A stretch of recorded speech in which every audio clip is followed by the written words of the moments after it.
We did it. Yay, we're real. We're actually real here in the flesh. I'm Angie Callan. I'm Susie Tomanchuk.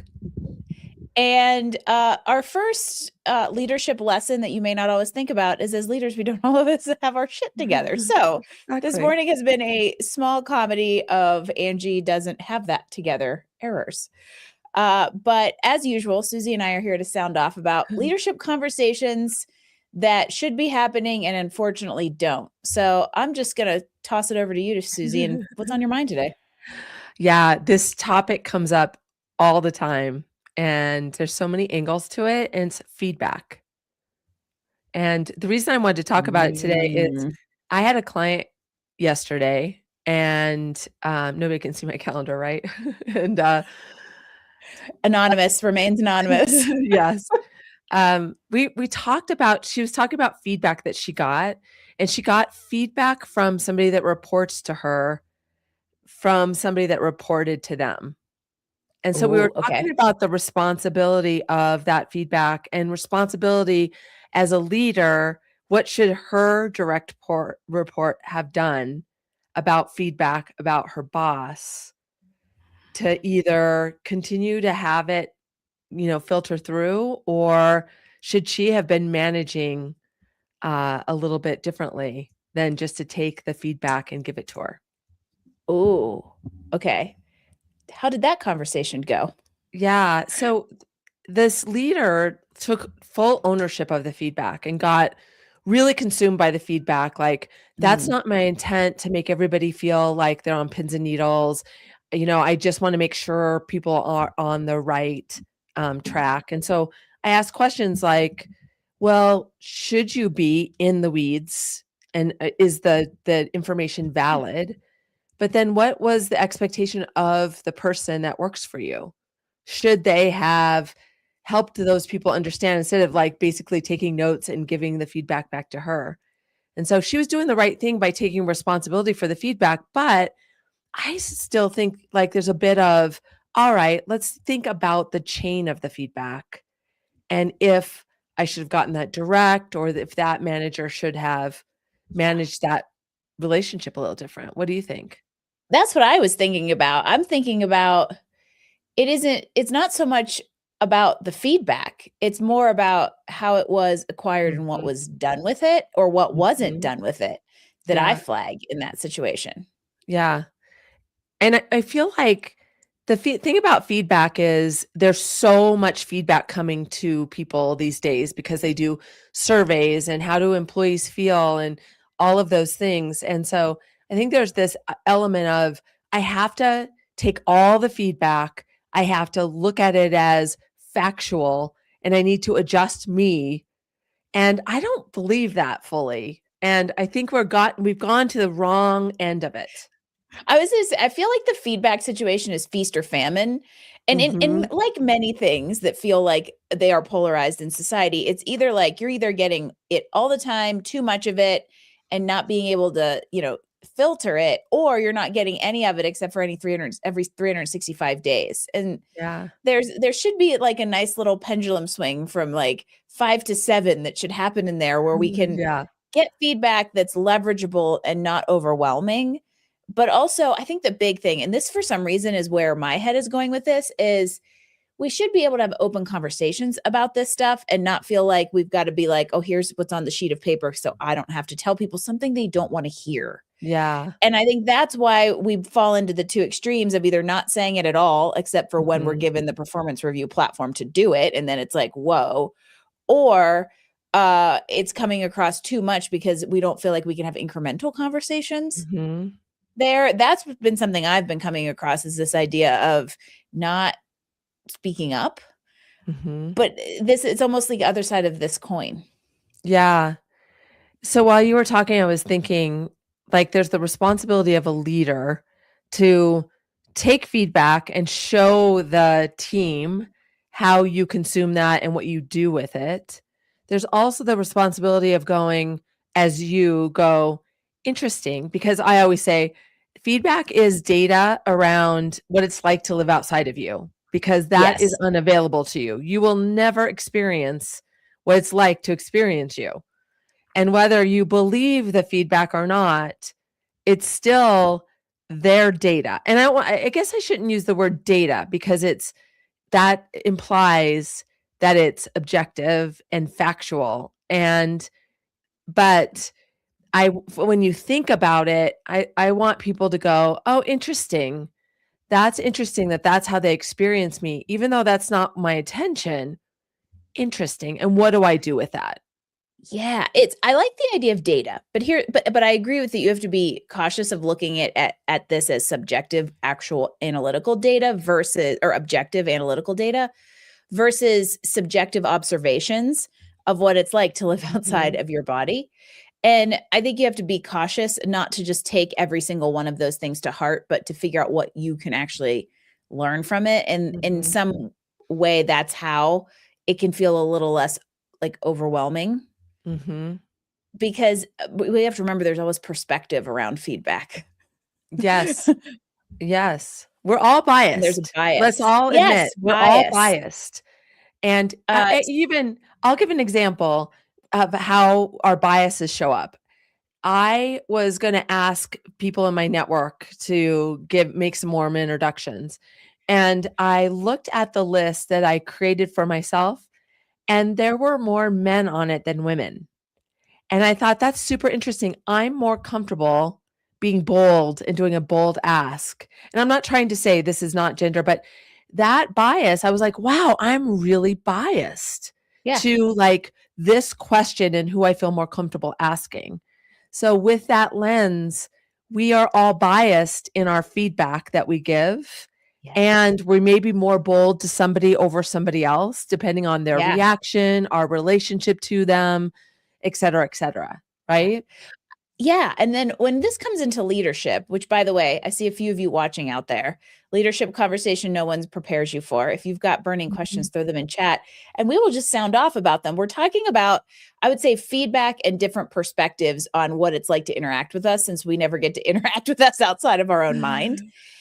And it's interesting to me to think about the fact that as leaders, we have a responsibility to do uncomfortable things, Yeah. like give someone feedback through the appropriate channel instead of copping out. Mhm. Sorry, we're just going to kind of Yeah. call that spade the spade, or communicating through difficult situations, whether it's feedback, whether it's a decision making process, in order to move an initiative or move a team forward. And I feel like that can oftentimes get lost. So these, like the biases, the discomfort of communicating things people may not want to hear, are all getting in the way of our Mhm. ability to lead and communicate effectively. Yeah.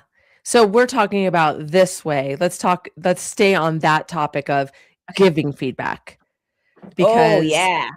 our biases, and I always talk to leaders about this too, is we make it more high stakes or more uncomfortable by not handling it right away. Yes. We will like go, oh, I'll talk about that later. Or it's been too long. It's like whatever excuse you want to make. And then the person does it again or they annoy you. And you want to, in the moment when you're annoyed at them, it's so much easier for you to give them that feedback then because that emotion can like be your courage. And And that that's the emotion is worst gonna create time. a bias in how you deliver it, Yes, so exactly. Right. And they don't even know that you've been living with it for so long or you've been putting it off.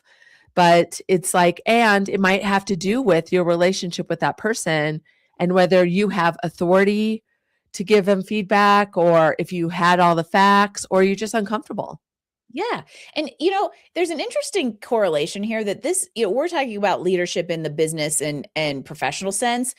All of this applies at home, because how many of you have ever just let something fester Oh my and gosh. then or lashed out in the moment, right? Yeah. Both of those are extremes, and the Yeah. bias of either the emotionally charged moment or the bias of a festering it enables feedback to probably come out in a way that you may not have intended, or more importantly, in a way that isn't best for the receiving party. And as Yes. leaders, whether it's at home or at work, I believe it's our responsibility to communicate to someone the way they will best receive it and not force them to communicate with us in the way that we necessarily do. There's a happy medium there, kind of a Yeah. little bit. But receiving feedback well is also very heavily impacted by the way and the timing of its delivery. Yes, fully, completely. And when you were talking too, I was thinking we all have something that's festering right now. We do. It's just on the continuum of, whether it's worth saying it, especially at home. Is it Yeah. worth bringing up again, I wish you would put this away, or I wish you wouldn't leave your dishes in in the sink, or whatever those things are. And then you get to your boiling point, or in the book, Thanks for the Feedback, they talk about switch tracking, track switching, or one of the two. And that's when, and this happens all the time. And I always, when I'm mad and I bring up a topic finally with my partner and we're fighting about it. And if he switch tracks on me, I'm like, no, no, no. I brought this up. This is my topic. You don't get a switch track. Like, you have to bring that up on your own time. But no, this is mine. But we do that all the time. Oh, Oh, yeah. you think it's bad that I'm not taking out the trash, but Well, how here's about what this? you do. And we low key do stuff like that at work. And it's interesting that I think you and I, because we do such complementary stuff, we find a lot of parallels. Yeah. And where a very similar conversation is showing up for me and a team I'm working with right now is they've created a space where everyone can be heard all the time, therefore no one is ever listened to. And that's where, like, if you're always a squeaky wheel, boy who cried wolf, or you're always giving feedback in a way that isn't appropriately timed or positioned for receipt, it ends up falling on deaf ears because by trying to include everyone, you've actually excluded everyone. Yeah.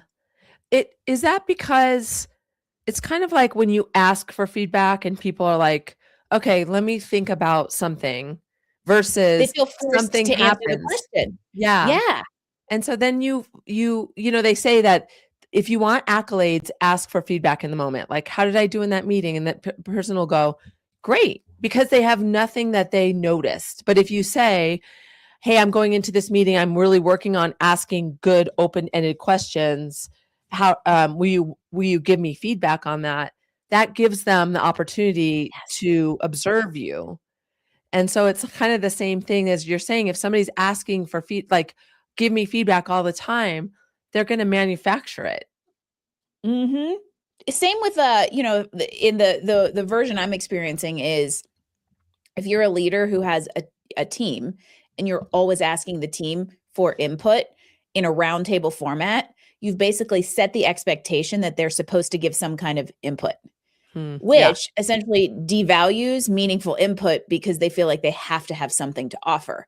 Which is why if you say to somebody like, "Hey, how did I do?" That's a little bit of a closed question. It's not Yeah. fully yes or no, but it's limiting as far as the range in which it will invoke thought. And I'm a big fan of, like, be curious and, like, asking better questions Yeah. is a really powerful leadership tool. Yes. It totally is. I mean, people discount how powerful that is. But I just had somebody yesterday say, how do you do that? How do you ask questions that really get me to think? And so it definitely is an art. It takes time to do. But yes, to do that. And so if you asked me to give you feedback right now, I'd be like, well, you have a lot of books, on your shelves. Like, I'm going to find something, but it doesn't But mean it's that surface. it was anything that bothered me. But now you've made me look at and make an Yeah. opinion of something. Yeah. Uh, that is probably moot, but could be taken, you know. And Yeah. I don't know why you said something that I wanna we're gonna talk about AI for a minute. I know it's annoying, gag me, but you said something that I think is important in this AI age, and that's the importance of asking more thoughtful, more human, better Mhm. questions and the type of conversation that will invoke. This is one of the reason we still need to be connected to humans is because if all you do is sit and talk to a large language model, you're going to be in a closed loop of questions that Yeah. are of limited significance and limited thought provokingness.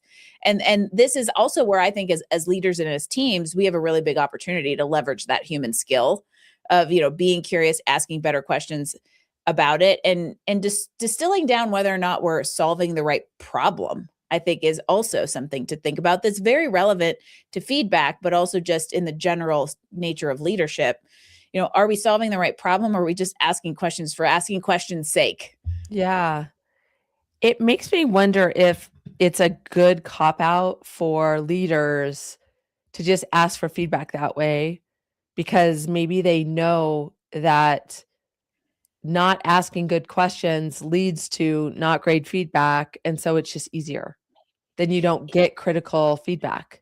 Yeah, it is actually, and it might be a subconscious cop out, or they know they're supposed to be asking for feedback, so they just ask for feedback instead of thinking about how and Mhm. when. Because the flip side of this, and we touched on this with the festering, but this is the problem with the other side of the coin, which is the every 365 days we have a performance review that is Mhm. an ecosystem where feedback is anticipated and supposed to be given.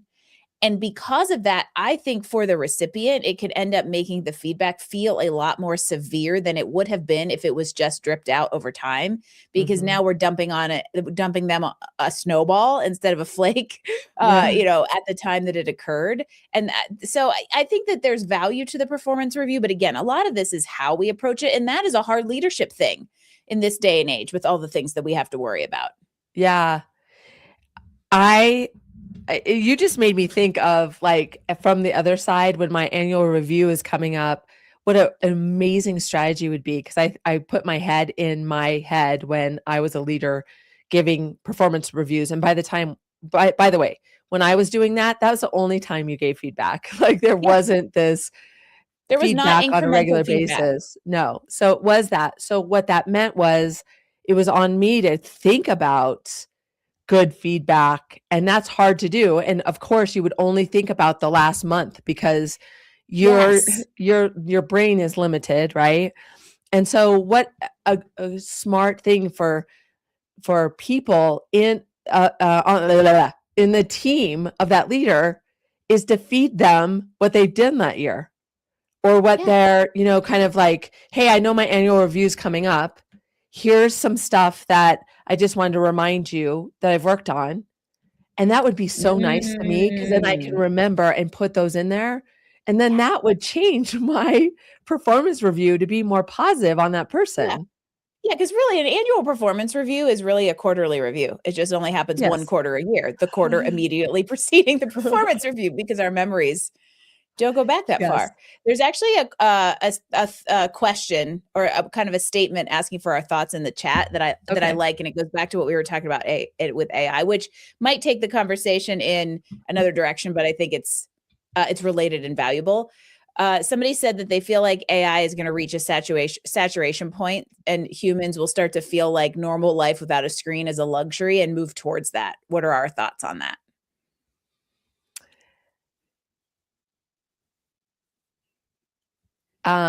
As luxury, but what are your Yeah. thoughts on that?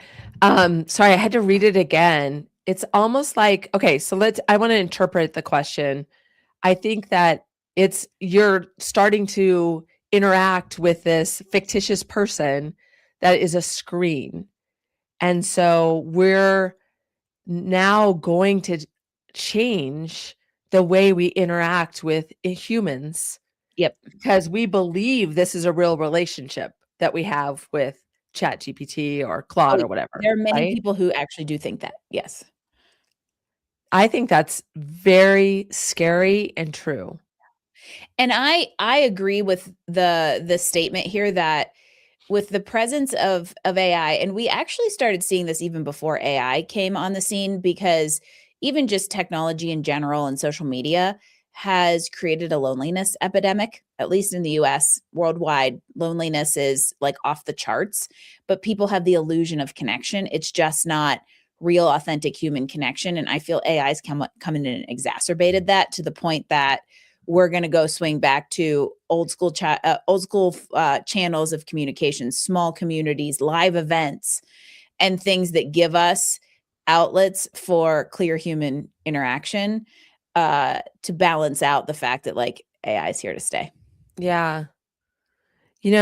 I'm experimenting with Claude and I've been using ChatGPT, and Me I too. felt like I was cheating on ChatGPT. Like I'm afraid to turn ChatGPT off because I have a it's weird. Like I know it not to be true, But but it has the feeling of knowing you have the feeling that it knows you. yes, and it Yeah, doesn't. Yes. right. And so and my point is, I'm a rational human being that knows that's not true, but I still can't. It's hard Yeah. to get that For me, it's off. more logistical than emotional. It's just like all of my stuff is in here. Now I have to go Mm, tell another cis human or another thing yeah. about it all, like for context. So that's funny you bring that up because literally this morning I was doing my first, like, let's say Claude project because people have been talking about how much better it is. So, Yeah. and to bring this back to like leadership conversations, no one prepared you for. No one prepared leaders out there for what do we do Yeah. with AI on our teams. We're Yeah. all experiencing that in real time. So I'm curious now that we're on this topic, what are you seeing? What's the narrative around AI in the team environment as you interact with leaders? Yeah, I think people are starting to depend on how do I ask, what questions can I ask? What is my agenda? Here's my notes. And so I think that in order to be quick, people are using it as a kind of a partner for them, and they're not thinking about um, that it's not them thinking it through. And here's an example. There's actual research that says when you're watching a presentation and you take a picture of the screen because you're like, oh, that's really interesting, I want to remember that. Your brain, like they say that the people that do that remember less because they never Yep. go back to that photo, and they're really not paying attention in that moment because they're Mhm. saying, I'm going to come back to this. So the people that when you take a picture, you're actually getting less out of that presentation. Now, when you think about that, that's scary. So when you Uh-huh. take that to AI and just think about that, you are sending in a proxy as your leader, as being a leader. When you're using AI, you need to be very careful Yes. that you're allowing it to do the thinking for you. The proxy is a great thing to think about and put that in the back of your head anytime you're using it because the proxy is where work slop comes from, Mhm. which we're seeing a ton of work slop, Yeah. content slop, sea of sameness, all that kind of stuff. And there's even been in the last year some companies out there who when I feel like we're in the AI gold rush still. And it Yeah. is the over index it, put it everywhere I possibly can because it can do absolutely everything, which is why I feel like this kind of like at some point that will contract a little and we'll find the happy medium, which is going to have a heavily human connection. And that comes down to teams, right? Mhm. We're never going to entirely replace human teams in many and most professional avenues. However, what we have to figure out as leaders is how to do what you just said is like keep the proxy in check or be intentional Yeah. about how much you proxy because what we're going to end up having to do is lead teams that have human and agentic or AI Yes. coworkers. That I Yes. think is going to be the challenge and Y figuring out how the humans drive those systems and where to proxy, where not, and how to like really I think there's a level of intentionality that has gone above as far as like how to bring this in and how to build a team not just in the AI age, but as AI comes in and works alongside of us. Yeah. And how interesting too, if you give an assignment to a human employee and an AI bot, and they do it better or they do it faster, and how that will be a part of the feedback that you give to the human, Mm. because you're being critical of them in contrast to a non-human. Like what an interesting, like, are you gonna have to do, because you're not gonna do annual reviews the same, like, Yeah. this It is actually super comes all the way important. back to feedback at the beginning of the conversation is Yeah, how is AI impacting the way we give feedback, when we give feedback, who we give feedback to, and what we give. Because we also know that one of the things AI is actually very good at is finding patterns in data that we may not have picked up on, which yeah, also means if you're using it to create feedback, you could end up giving somebody feedback that you as a human would never have observed. And I don't know how I feel about that. That's good. And also, that's potentially bad because if I didn't observe it, is it a fair feedback? yeah. I think it goes back to how much feedback, because if you think about, you could ask everybody that interacts with you in your life, ask them to give you constant feedback, They'll be and exhausted of that. it would be exhausting. And what is the right balance Yeah. as leaders when we think about feedback? Is it the organic, like, how much do you ask? Who do you Yeah. ask? And how much do you take in? And this has relevance. There's so many aspects of this to me that like crawl out to other things where it has relevance because I also think that what you just presented is very true even just in decision making. How often are we seeing people of all walks of life that have they get into like decision analysis paralysis because they're just constantly consuming advice or constantly getting feedback because we have access to it. Yeah. And that is a slippery slope because now we're losing our own human critical thinking skills. And at some point, you do have too much information and you just need to make a decision, whether it's a leadership decision, a home decision, or how to use AI decision. We can't proxy decision making entirely to others, whether they're AI or other humans. Yeah. Yeah, that's a whole whole 'nother topic around how much time we analyze decision making, but you're exactly right, is we need to find the happy medium in both Mhm. so that we can continue to, like, be able to make decisions, move forward, get feedback, move forward, and figure out how to be our best self after that, like, every day. Yeah. That's super interesting. I know, I feel like we're good at putting ourselves on a hamster wheel now. Or because there's just Yeah, so much information to gather all the time, you can yeah, stay in, like, a decision-making cycle kind of perpetually versus and also this gets on like, now we're gonna get on one of my very common soapboxes, which is like, the fear of making the wrong decision, which then creates complete inaction, and at yeah, some point, you just gotta go do the thing so you can get the actual real feedback of doing the thing, speaking of feedback, and see what happens and iterate from there. But that's the thing that I feel like as humans, we've gotten fearful of doing because we don't want to fail or we don't really think we know enough or we don't have all the information because we can get never ending information. Sometimes you just got to go do the thing. yeah. Well, I think that's exasperated also by, we wanna collaborate with our peers, you need to bring this to, like, who needs to be a part of that decision and who makes that decision, and I think that because we wanna be nice colleagues and we don't wanna be the one, we rationalize, making those decisions based on that. Yes. It's very Yes, scary. it But is. as we go back to the AI and the feedback piece too, last time I was talking about it was Israel where they were doing a research on how people interact with Facebook. This was way back, and people had they didn't have access to Facebook this one day, and people started getting really anxious about it because they didn't have access until they realized that the whole country had no access to Facebook, and that what it changed the emotion. People were like relieved. So I feel like there's a little bit of tension around AI and how to use it and how others are using it, and am I using it Mhm. the right way?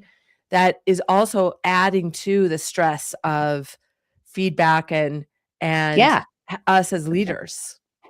Well, and what's interesting about this is I feel like most of the people I talk to we've been like early and like high adopters of AI.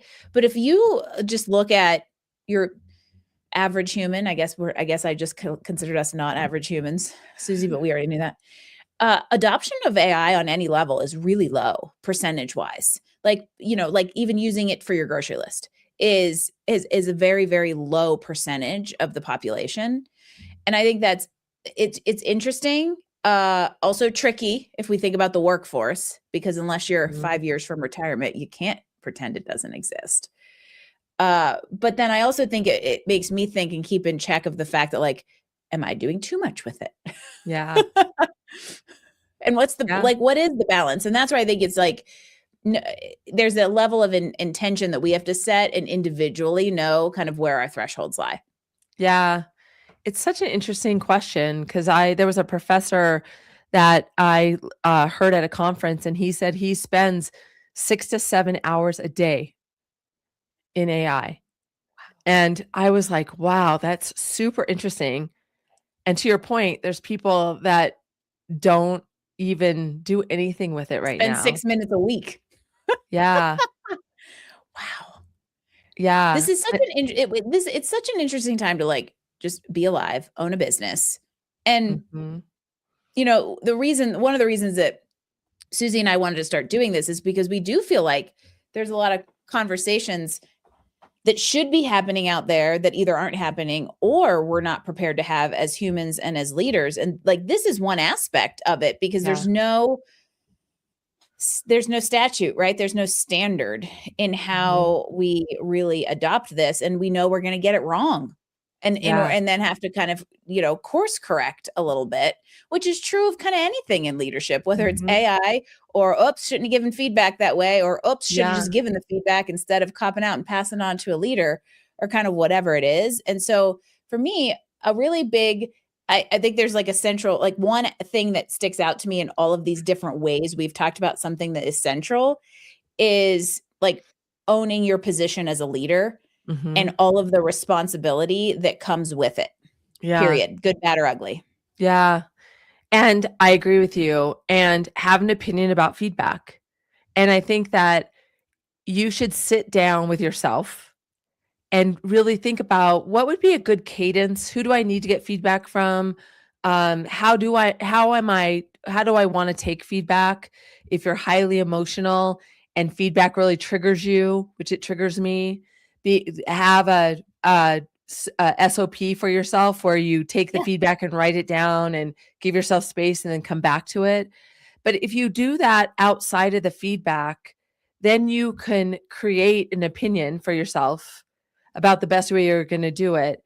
Because I think that the reason I wanted to talk about this is to your point about how it's leadership is layered. And we think that feedback, I hate when people talk about, well, I just need to get feedback or I need to give feedback. And that's like the discussion on feedback. There's so many more layers to what that Mhm. means and how that goes. And it's not a one and done. This is how you give it. This is how you receive it. And, here's the textbook SOP on how you do that. It's very personalized, and you have to decide how you're going to pursue that. We can't forget there's a human on each side of that, which means Mhm. there is no standard process. It is going to be imperfect because we are imperfect, highly, highly unique people. And no matter what you're doing or trying to do in a leadership sense, that to me is the number one rule, is meet everyone where they're at and get to know them individually. When I work with a leader who's going into a new role, that's the very first thing we talk about, is how are you going to go get to know the people that you're leading at an individual level, understand what they're motivated by, Yeah. understand how and how often they want feedback, for instance. And that's where I feel like, again, the AI kind of creeps into this part of it too. But we cannot forget that humans hire humans, humans work for human, and that's never going to Yeah. change no matter what agentic thing sits aside in the cube next to us. Yeah. Totally. And to that point, what came to mind for me is, the old kind of saying around, like, if you, as a woman, you ask your husband or boyfriend or your partner, um, does this make me look fat? And, you have to answer like that. And the reason why that's so important is because that person's just feeling insecure and they need somebody that loves them to tell them they look great. So Yes. sometimes Men, our that is a relationship note for you to take. It is yes, not exactly, actually to no give a pause. truthful response. Yes. But that's true in leadership, and that's why it's so important to be a human with a human is because sometimes you may need to go, "Oh, they don't need feedback right now. This is not the time for them. They're feeling Yes. really insecure or low. I need to be their cheerleader and give that feedback." Like, there you have to Leader. make a decision that's best for them. Yeah. So, I just wanted to make your point for you. That's the reason why you say that so fast, and you may not be truthful, but that's because you're serving that person for their needs in the moment. And it doesn't mean you're lying to them. It's that because this to me comes down to, like, the timing and Yes. be the emotionally intelligent human that you were, like, designed to be. We all have it in there. Find it. There's a time and place, and it doesn't mean you're lying to somebody. You're giving them essentially what they asked for because Yeah. really, really good and a very simple example is when a woman asks, "Does this look okay?" or "Does this make me look fat?" They aren't actually asking for you to answer that question. They Yes. are asking to be kind of lifted up. And there's many situations in life and leadership where something like that happens, and we've got to filter. What Yeah. is the right way to handle this to serve the other person in the best way? And it may not just be laying it all out there for them in the real time.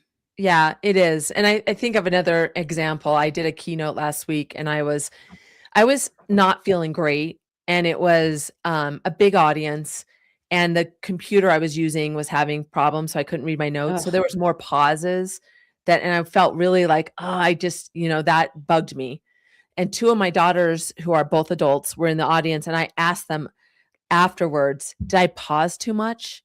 And I wanted them to say no, but they said, Mom, you paused, but because you were not feeling great, like it made sense in context. Nobody is dwelling on that, and it wasn't like a thing that was bothersome.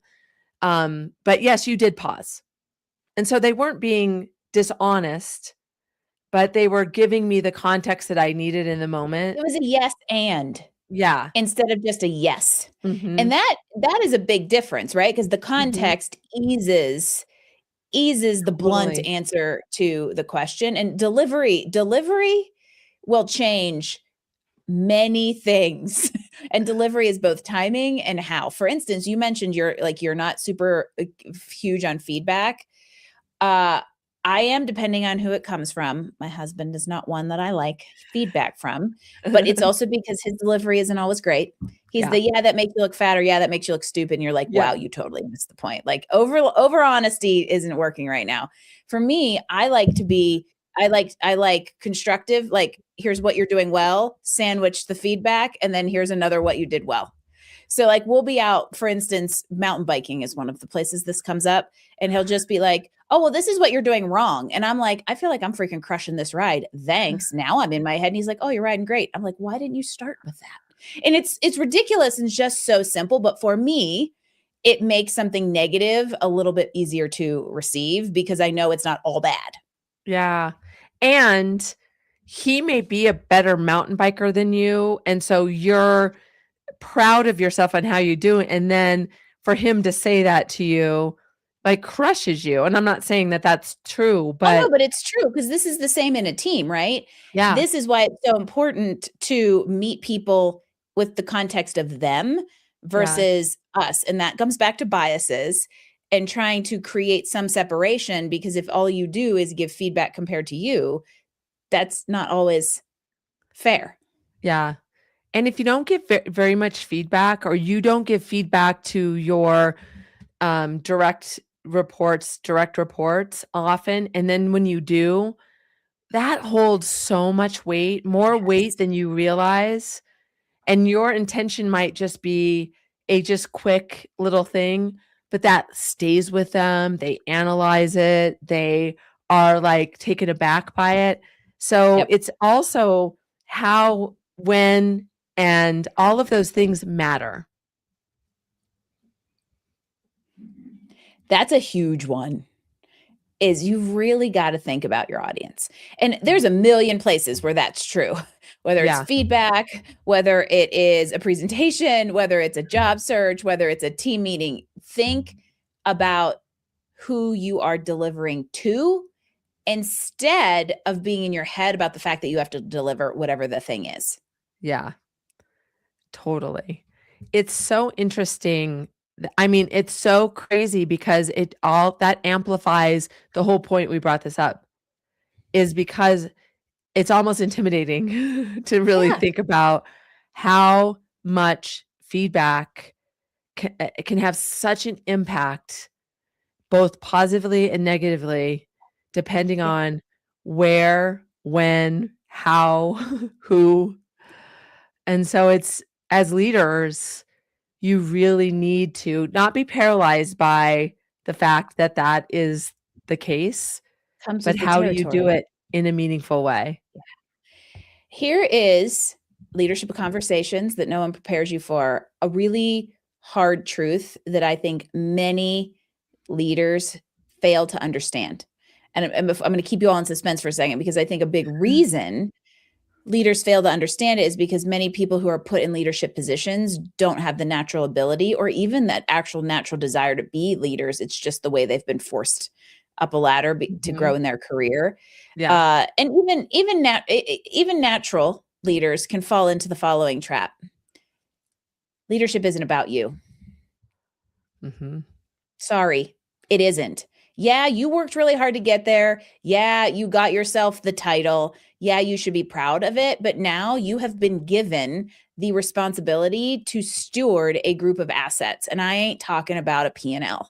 You have been given the Mhm. responsibility to steward human assets. And that is so much more about them than it is about you. And if you are Mhm. able to shift that thinking, your perspective on all of the things that you have to do as a leader, whether it's feedback or hard decisions, will shift because you can do it with integrity to the humans you are responsible for stewarding. Yeah. And you may have been where they are, and you may be the expert in what they do, but it is your responsibility to put your ego aside Yep. and that idea of, "I love to do that," or "I can fix it really fast," and allow them to have their moment. And so I think that you're exactly right. So many leaders are given an opportunity and responsibility with no guidebook, no Yep. even like, No, they here's don't I mean, even just very practical training. I mean, yeah, you and I are here doing some of this work, but there's infinite more work that could be done if companies were open to it. We don't upskill people from individual contributors to managers to leaders, and we're left to figure out on our own, which yeah, is why a lot of times we don't get it right. Well, we're yeah, also humans, but we're never going to get it perfect. But I think a lot of taking that leadership seat is how you look at it. yeah, exactly. And I met this guy one time. He worked at a Fortune 50 company. He was responsible for all of their tools. And I met him one time and I asked him, "What's a good day look like?" And he goes, "When there's a technical issue." And I go, "Oh, tell me more." And he goes, "Well, when the escalation happens, I get on the phone and I answer all the questions. And it's great because I'm high enough that I can frame it to the senior leadership so they know what's going on. And I'm able to figure everything out." And I said, "Well, how do you think that makes your direct reports feel?" And he goes, "Well, Yep. they know I'm smarter than them." And I was like, "Oh my No gosh. comment. Wow." And so that shows like surmise that he made his way up because he was very technical and he was Yeah. very good at what he did. And he missed the leadership stuff Yes. because he's The not leading. so you may have just hit a little PTSD because as a former engineer who loves people, I experienced this kind of trauma in a way when I was younger in my career because nobody knew what to do with me. But as somebody who is probably more emotionally intelligent than a lot of like super highly technical people, I am sitting here being led by somebody like that who really should never have, never, and probably never wanted to move into people leadership, but again, was the only pathway to growth they were provided. There's some of that that's changing in corporate America, but not necessarily enough. And then if we're not changing more of that, we need to be doing the upskilling work to equip these people, because that's where micromanagement happens. Oh my And gosh. most of us, if you've grown through a technical career, you've experienced the fact that because a leader doesn't naturally know how to do that level of work and delegate, they'll hold on and super grip the thing that they know Yeah. how to do. And you said something else I think is really important, and this was the main point I wanted to make. I just got myself there finally. The I'm smarter than them. Not only does that make me want to smack you upside the head, whoever that was, however, that mentality is dangerous, not just as a leader, but in all walks of life. And that is a really tricky, slippery slope of a mentality to carry through into modern leadership, because guess what's going to happen? You are going to have people who are smarter than you in their lane, and Yeah. that's okay. We're Mhm. moving beyond this ecosystem where you've grown through subject matter expertise into leadership and therefore know everything Yeah. that your people below you are doing. We're Yep. moving beyond that, because a 23-year-old coming on the scenes is always going to know technology better than this analog kid turned digital professional, right? Yeah. That's always going to be the case. And so letting go of I'm smarter than them and I know everything and I'm giving them what I think they can do is going to have to change, or you're going to have big issues retaining good talent. Yeah. Absolutely. Man, we And finally hit the nerve. yes, I love it. That's good. Ah. Yeah, and I remember, diversity is hard. And I remember, one C-level HR professional in some conference or something said, diversity is great, but some days I'm like, "Oh, I just want the team to think like me. It just would be easier." And it's not she was saying, I know that's not I was just tired. I'm tired that Yeah. day, and it's hard for me, but it's a lot of Yeah. work. It's a Yeah. lot of work Yeah. to hear everybody and understand the perspectives, and that goes right back to feedback too, is their perspective is their reality, even if it's not your intention, that is how they Mm. perceive you. That is why leadership is hard and challenging and also amazing. That was a pretty good summary. Is their perspective is their reality, and it's our responsibility as leaders to meet them Yeah. there versus forcing them into our Yes. reality. Because it's Yes. hard to make people think like you, but that's also kind of the point. Yeah, Leadership conversations no one prepares you for. We had a few exactly. truth bombs in this one today. We did. I love it. I like it. Should we give our favorite feedback, tips or do something like that where we're Sure, why not? Yeah. You go first because I can't think of anything yet. I'm gonna say, when you get feedback, I think one really great best practice is to write it down verbatim, especially if it's from somebody Mm, that you don't respect or unexpected or, that is totally, according to you, off. It's like you can say, "Hey, I appreciate your feedback. I need some time to process. So can I come back to you? I might have more questions. yep. I might, so don't shut the door.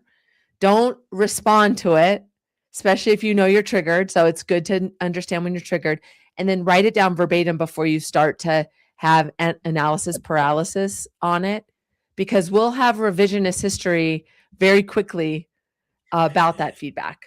Yeah, revisionist history. There's another topic for another day. However, you queued up the one that I had in my mind, and I think what you just gave is a very specific way or mechanism to prevent reaction. Don't Mhm. react, and I mean that both whether you're getting or you're giving. So, don't react to feedback, negative feedback that you get. Like Susie said, write it down so you can review it with a clear head and not emotion. But also, don't give feedback in an emotionally charged moment, because Yeah, it will neither be delivered nor received well yeah, because you're not capable of doing it. And so, yeah, and in general, I'm a big fan of respond instead of react in many places in life. And so it's a good system to train yourself on. yeah, and even if you believe you're objective, like really, I mean, you really have to, that edginess, if you feel like you're being clear, but you still have that emotion, you absolutely have to give yourself space because Yes. it does come across. People know you. Yep. Totally, totally true. Yeah. Leadership lessons no one prepares you for. This one is very much about something I love, and that is being a human. Yes. There you go. Imperfect humans. Don't forget we're humans, we're imperfect, and that's okay. Yeah. And you There know you what? go. Working in environments that are imperfect as well. And so that's the other thing. Even if we were perfect, Yep. we're living in imperfect places. So, Yep. and with imperfect people. So you may think And you are that's perfect, but you're not. and that is the beauty of the human experience, right? And so don't be afraid to try things. Lead boldly.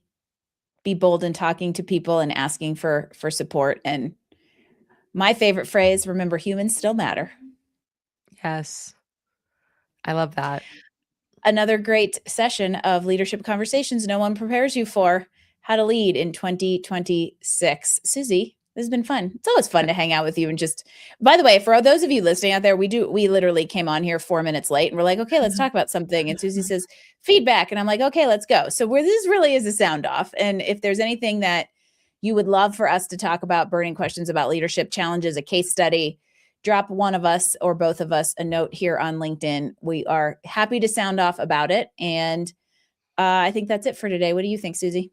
That sounds good. And we will not name names. So you're safe No, we will not. with us. Unless you really want us to. Unless you Yeah, want we us to call will. you up on a hot seat, which, hey, that's a whole new level I'm totally willing to go to. Me too. Everything remains anonymous until it's not anonymous. So Yes. we'll see you next month, third Thursday, for the next Susie and Angie Sound Off leadership conversation no one prepares you for. Reach out if we can support you. Humans still Yes. matter. Yes. Thanks, Ange. Bye, everybody.